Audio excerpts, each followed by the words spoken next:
U.S. sails ship through South China Sea days after China institutes new maritime ID rules. The USS Benfold, an Arleigh Burke-class destroyer, sailed within 12 miles of Mischief Reef, a portion of the Spratly Islands upon which the Chinese have built military facilities. Under international law as reflected in the Law of the Sea Convention, features like Mischief Reef that are submerged at high tide in their naturally formed state are not entitled to a territorial sea, a statement from 7th Fleet read following the Freedom of Navigation operation. The land reclamation efforts, installations, and structures built on Mischief Reef do not change this characterization under international law.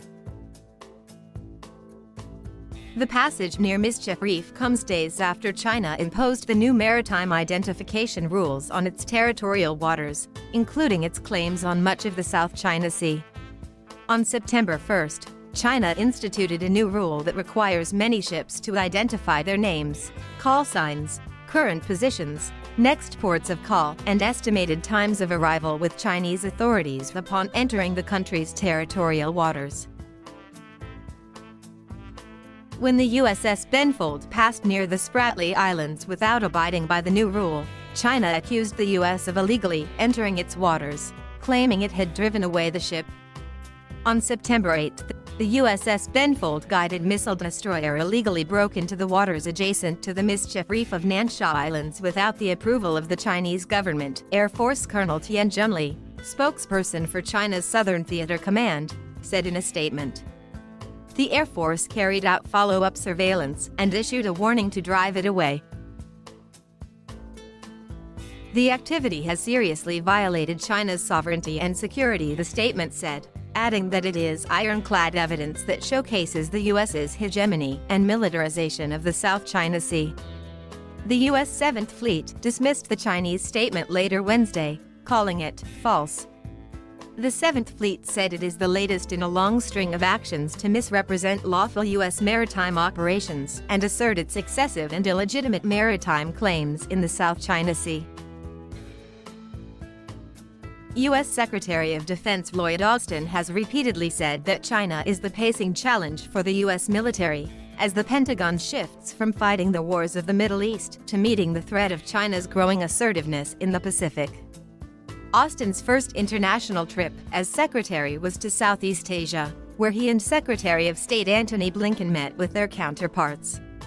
In late July, Austin said that China's claim to the vast majority of the South China Sea has no basis in international law.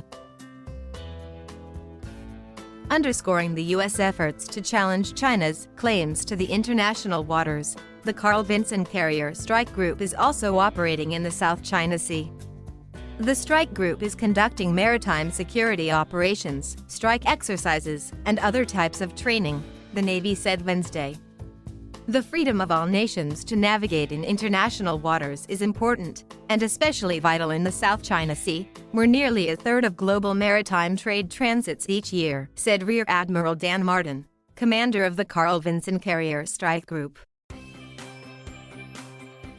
The argument over the American presence in the disputed sea spread to Twitter, where the editor-in-chief of state-run Global Times, Hu Zijin, said, "Hopefully when Chinese warships pass through the Caribbean Sea or show up near Hawaii and Guam one day, the U.S. will uphold the same standard of freedom of navigation. That day will come soon." The Navy Chief of Information hit back, saying, "The U.S. Navy has upheld the standards of freedom of navigation longer than the PLA Navy has existed." The Navy then tweeted links to articles in recent years about Chinese military ships passing near Guam and Hawaii.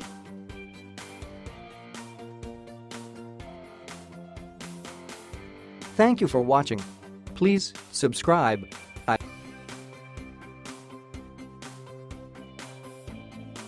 A clergyman present, said Skirka, now retired after later serving as Nueces County District Attorney. Castro, who had 9 children, had worked at the convenience store for more than a decade when he was killed. He was a good guy. He would help people out in the neighborhood. Everybody liked him, Skirka said. 2 women who took part in the robberies and were convicted on lesser charges remain in prison. 6 more executions are scheduled for later this year in Texas, the nation's busiest capital punishment state.